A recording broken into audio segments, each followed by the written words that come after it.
Ooh, welcome into the PHNX Daily Bet Show, brought to you by the one and only DraftKings Sportsbook app, America's top-rated sportsbook app. Don't forget to smash that like button, subscribe if you're new, and leave us a 5-star review. I'm Shane Diefenbach, joined, as always, by my little friend, Johnny Venable. How we doing? Coyotes season, baby, but not today. But we like the Coyotes. PHNX Cardinals, PHNX Sun Devils. I'm doing great. I'm ready to gamble. Last night didn't go well. We're going to talk about it briefly, and then we're going to power forward. We're going to power Yeah. forward to a robust series of lines this weekend that we absolutely love, Shano. Yeah, we were talking before the show. I feel very confident in these lines, which usually means that some weird stuff is going to happen. But I have a weird bet in there just to hedge to see if that is what the weirdness is. But before we get there, yeah, let's recap last night's game. Obviously, the burning story is Tua Tagovailoa going down, that awful injury. Obviously, people speculating concussion and had that fencing reaction. Just really disturbing to see. And it hurts me because I've been a huge Tua advocate, and I think he was really starting to shine. And we were talking before the show about the interception he threw, the one pretty bad mistake he had. And yeah, people can make fun of his arm strength all they want, but I think that just shows you how confident he's gotten in himself to throw that ball up, because he thinks he can throw that far, and sometimes he can't, but that's okay. I'm not going to speculate on when his return is. I just hope he is okay, and I hope that everybody can, this can be that conversation that starts, because when things like this happen, it is shocking, but it is also time for. It also kind of puts change in the spotlight, and I think that concussion protocol and player safety has been at the forefront of talk in NFL football over these past few years, and hopefully this can further the conversation and things can start to make a change, because this is not only is it not good for the sport, but it's also just scary for the life after NFL for these players. And I think he is somebody that wanted to prove a lot of people wrong this year. The Johnnies of the world, the skeptics of the world that didn't think he was a franchise level quarterback, and maybe that played a factor in, hey guys, I'm going to play. Because the player is always going to want to play. Yeah, and I think we need to get in a position where, just like Justin Herbert last week, I know it's a different injury, where people intervene and say this is not worth it for your personal health. We do not need to incentivize these quarterbacks to play through something as horrific as what took place yesterday on a short week. There's no reason he should have been playing. I have no idea who we got cleared, but I'm not going to play medical doctor on Twitter. And you would love to be able to take the advice of the training staff, the medical staff, and who knows, maybe at the end of the day they are going to be proven right. But it's not our job to speculate. Our job is just to read and react to what we saw, and it was horrific. And we wish Tua the best of luck. What guts me the most, Shane, and I hope he's able to come back when he's ready, healthy, and picks up where he left off. He was trending on being somebody that, okay, is he ever going to warrant the top 5 draft pick?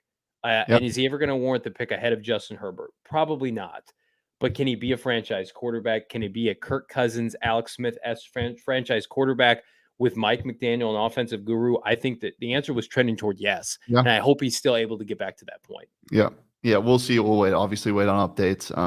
And yeah, I'm excited if he does come back this year to see what he can do, because as you said, he was trending in that direction of, okay, this is the right situation for him, the really right coach for him, the Belichick to, I'm not going to compare Tua to Brady, but a mentor who made him believe in himself. And they showed that conversation they had on the phone when Mike McDaniel was named the head coach of the Dolphins, and just how uplifting he was and what Tua needed after being coached by Nick Saban, and just what everything is. So yeah, I'm really excited for him if he does return this year, because I think, it was trending in the right direction. But let's talk about betting from last night. I wasn't able to catch all of the show yesterday. So Johnny, let's go over your picks from yesterday. What did you have and how to go?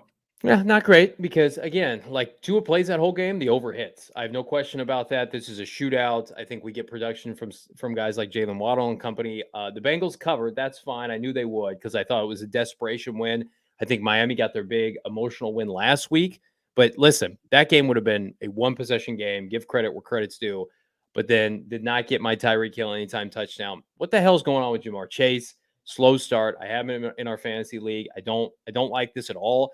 Melvin Ingram did not get me my sack. So it's disappointing. I had Jamar Chase on 3 different parlays last night, both in yardage and touchdowns, a couple DraftKings specials. And I'm not saying he's letting me down. T. Higgins is that guy. I think these are the 2 best wide receiving cores in the NFL. But it's just weird. He and Joe Burrow do not have the same kind of chemistry they had last year. That's evident. Yeah. And I don't know if they're trying to diversify the offense and not be as dependent on Chase. But, I mean, you just can't deny it. He's off to a slow start this year, and it's costing people that are betting on the Bengals. How'd Sean do yesterday? Let's find out. Well, he was big on Miami winning outright, so not well, I don't think. Yeah, and he also had the over. Why did you guys take the over in a primetime game? I mean, come on. The over would have hit if Tua stays healthy. I'm sorry, Teddy Bridgewater looked like garbage in the fourth quarter. Yeah. The Bengals head up their side of the ball, scoring 27 points. The Dolphins are going to be right there, scoring 24 to 25 points if Tua stays healthy. Yeah, 2 for 3 on his props. Tyreek Hill hit that over easily, and then Joe Burrow got there at the end. Tua, I don't think, completed a pass longer than 37 yards. So, yeah, fun game, I think, aside from obviously the injury. But I really wish that, obviously, that, of course, everybody wished that didn't happen. But just for the sake of the game, I think it would have been a lot more fun. So, I think I had on DraftKings if Tyreek, Jalen, and Jamar had all scored touchdowns, it would have paid out like plus 750.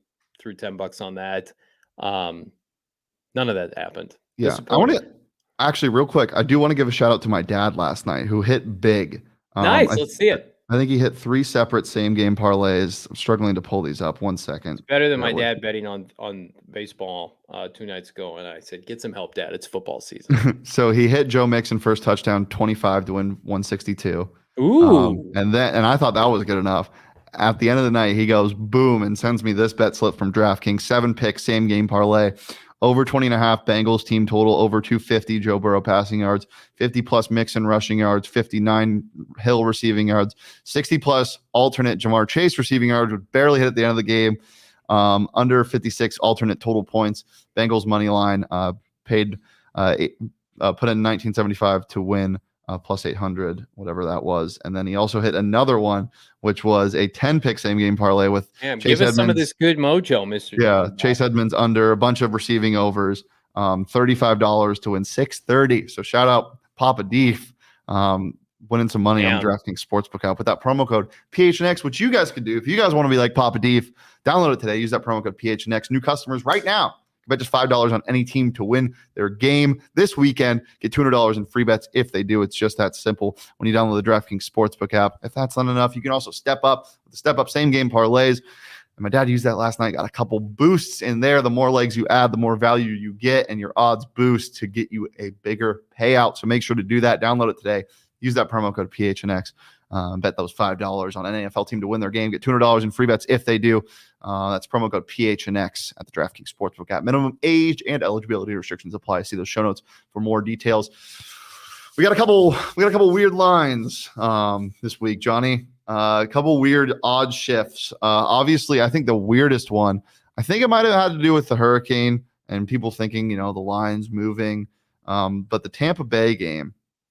Let's see if I can pull this up, what the odds were shifting at. Tampa Bay opened up, or Kansas City opened up as 2.5-point favorites, I believe. Then it went to Tampa Bay was a 0.5-point favorite, and now it's back to Kansas City.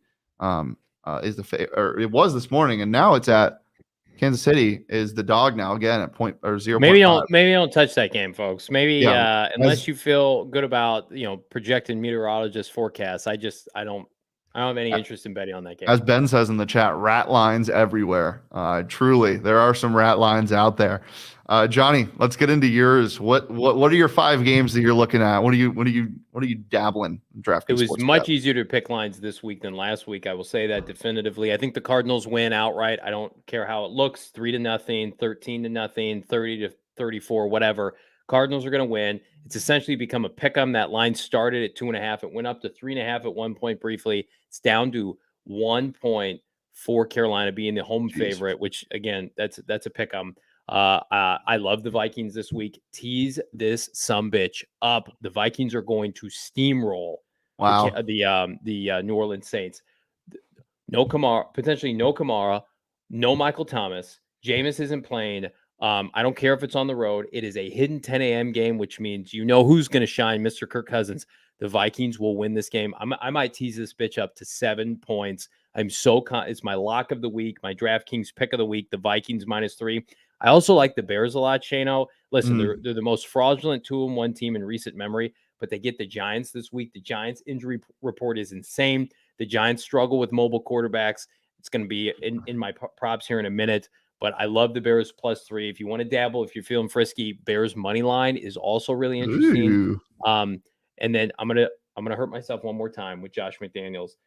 The money line for Josh McDaniels, give it to me, the Raiders -140. I'm gonna do it. This is the last time.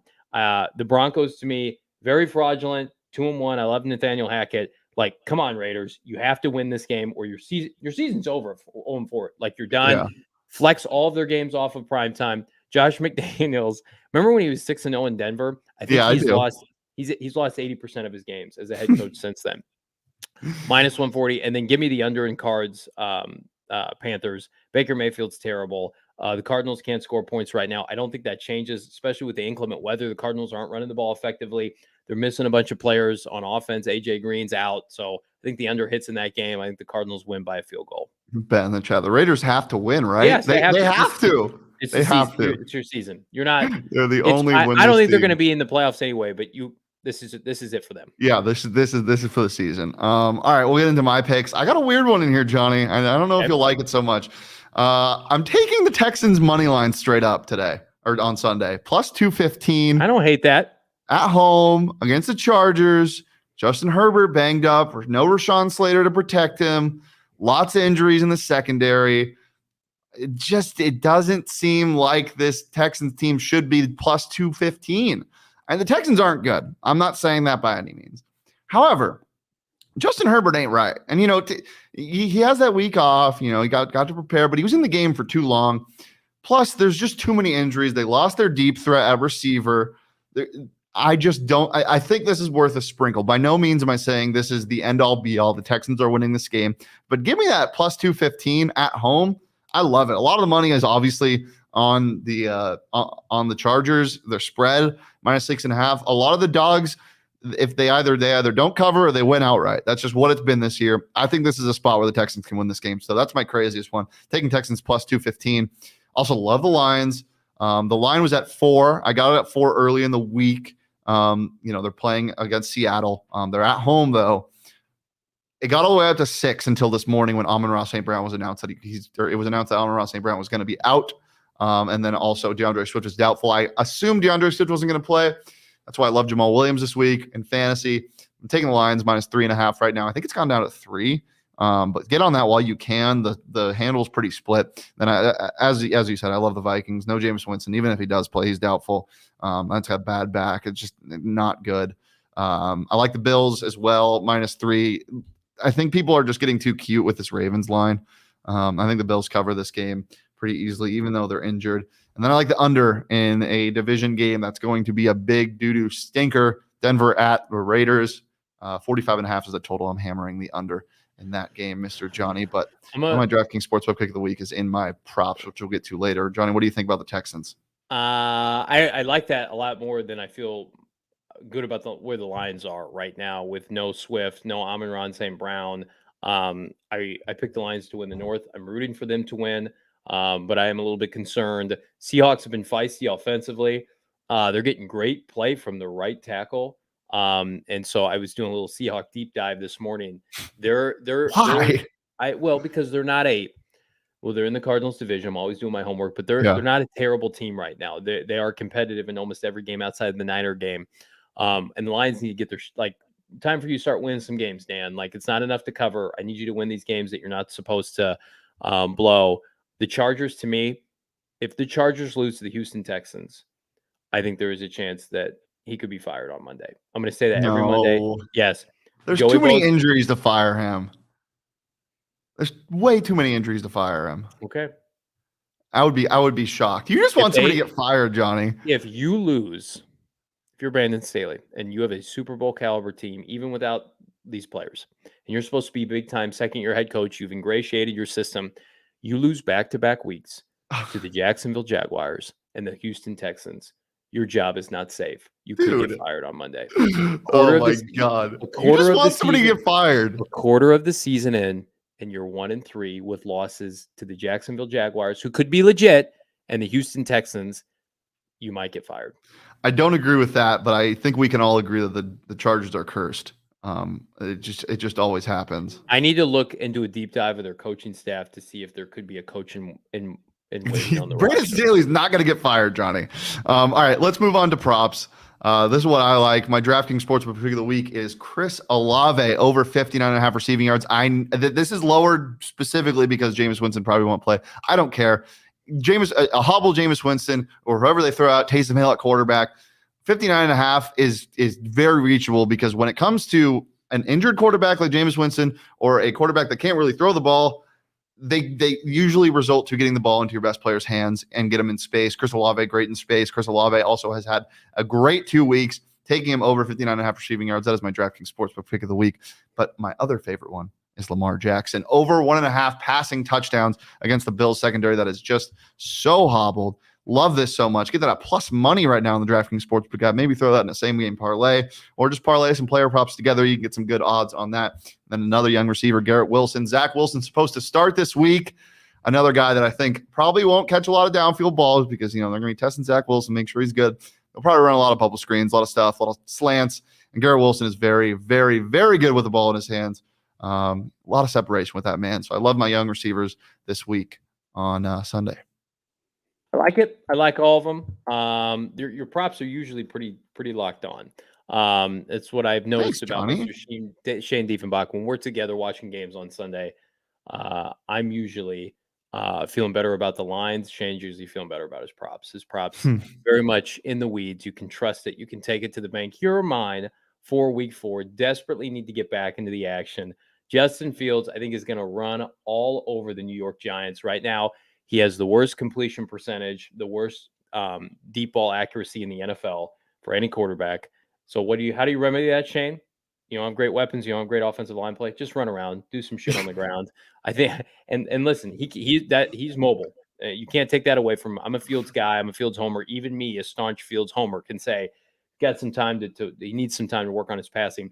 Hawkinson, I think, eats with no Amon-Ra St. Brown and no Swift. He had a touchdown last week. He needs more targets. They have talked about getting him more targets this week against that Seahawk back 7 right now. Remember what Kyle Pitts did to this defense last week, Shane? I know you did. They cannot cover big body targets. Baker Mayfield, I don't think he's going to play well, but I know, and I can't ignore this fact, Shane. Cardinals are giving up the number 1 passer rating to opposing quarterbacks, 118. They have not intercepted a quarterback this year. 202 seems very doable, even in a rainstorm. McCaffrey is questionable. I think he plays dump-offs, checkdowns. Cardinals get killed in the screen game. That's a lot of horizontal plays for Baker Mayfield to eat. Vance Joseph, wake up, my friend. You can't get picked apart by Baker, but if you're asking me what's going to happen, I'm going to say Baker plays his best game of the year. I do like the Jaguars, though. Ransom had a comment. Jags are very legit. I think they're good. I don't know about legit, but the way they're using Brian Robinson and ETN back-to-back, their defensive line's getting pressure. They have a good offensive line for probably the first time in their franchise's history. Their head coach is elite. Their head coach is a head coach. He's not a child. Right. That's the biggest thing. And that division's awful. Yeah. Another thing to note about the Saints game, I forgot to mention this when I was talking about Olave. Can you name the 2 starting corners for the Vikings come Sunday? Patrick Peterson. Yeah.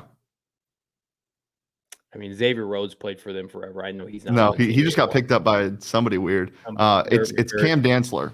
The same Cam Dantzler that gets picked on in coverage all the time. He's a starting corner in the NFL now. You see him lined up against Chris Olave, you throw his way every time. Can Dalton get the ball to Chris Olave? Yeah. Okay. Olave is the real deal. He's the best of the rookies. Yeah. Anything else before we get out of here about these games, Johnny? No. Cardinal game. We'll preview it. PHNX Cardinals live today at 4 p.m. in studio. Myself, Bo Brock, Frank Sanders. I'm going to go out and say it's a must-win for Cliff Kingsbury. You cannot go 0-3 against Matt Rule and be taken seriously. And if you think the clamors of people after an extension, a 5-year extension to fire Cliff Kingsbury are loud right now, if they return from Charlotte with anything but a W, it's not a must-win for the Cardinal franchise, but for Cliff Kingsbury and his coaching career, I believe it is. We're going to talk all that more today. PHNX Cardinals live today at 4:30. Be there. Love it. Speaking of betting, DraftKings Sportsbook head of operations, Johnny Avello will be on the PHNX Sun Devil show live at 3 p.m. to talk about 26 points. I think that the books are giving the The old Arizona State Sun Devils at the Rose Bowl against USC this weekend, or tomorrow rather. Make sure to join us, PHNX Sun Devils live at 3 p.m. and also for a post-game show tomorrow right after the game. Don't miss out. But for now, we'll see you on Monday. You can follow me on Twitter at Shane Deef. You can follow Johnny on Twitter at Johnny Venerable. Follow the show on Twitter at PHNX_bets. And we're here every Monday through Friday at noon right here on the PHNX Sports YouTube channel. But until then, peace, love, and please be okay, Mr. Tua.